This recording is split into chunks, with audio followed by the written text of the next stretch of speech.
De nombreuses réunions de travail attendaient le souverain et la délégation monégasque qui l'accompagnait aux Pays-Bas, à commencer par La Haye et une rencontre dans la matinée de mardi avec la présidente du Sénat, Mme Broekers-Knol, ainsi que la présidente de la Chambre des représentants, Mme Van Miltenburg.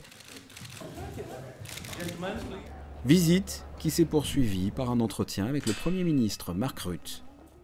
Ces entretiens ont porté sur le système institutionnel de la Principauté et des Pays-Bas, sur leurs relations avec l'Union européenne, ainsi que sur divers sujets d'actualité. Son Altesse Sérénissime s'est rendue par la suite dans les locaux du siège de la Confédération des industries et des employeurs néerlandais.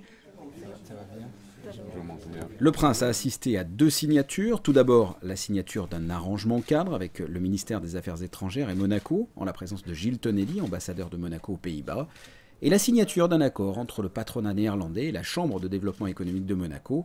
Près de 10 entrepreneurs monégasques ont fait le voyage des entrepreneurs qui, au cours de cette journée, ont rencontré leurs homologues néerlandais pour développer des relations économiques bilatérales.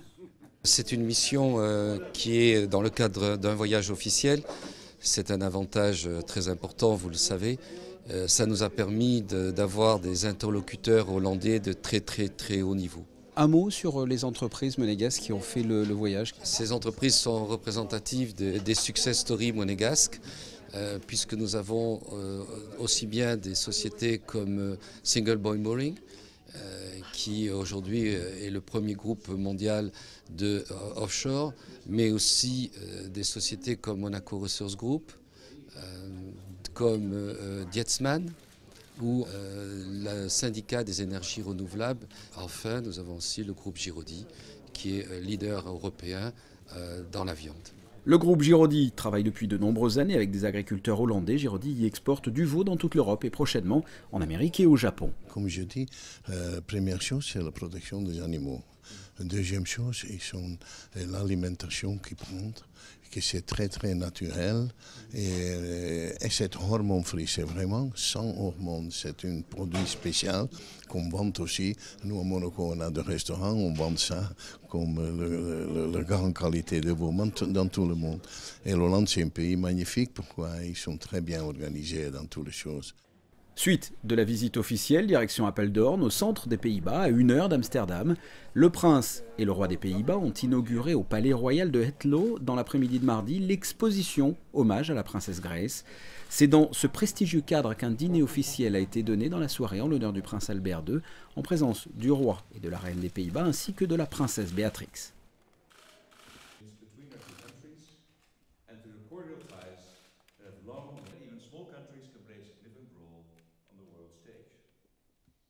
Le lendemain, mercredi, direction Eindhoven, un accord a été signé avec la Fondation Prince Albert II et la société Philips. Nous venons de concrétiser un accord portant sur une convention de financement pour une opération en Afrique du Sud avec le groupe Philips pour doter 2 établissements scolaires de 2 provinces d'Afrique du Sud d'éclairage, je dirais, à haute performance environnementale, donc qui présentent tout à la fois une économie d'énergie considérable et qui surtout permettent d'apporter des éclairages en des endroits où n'existait rien. C'est très important, bien entendu, tel que nous l'avons fait dans le cadre de cette convention pour des pays en développement qui souvent sont démunis d'énergie. C'est très important aussi pour les pays développés. C'est pour ça que, par ailleurs, la Principauté a réalisé, en partenariat avec Philips, une installation test d'éclairage à haute performance qui existe depuis maintenant quelques mois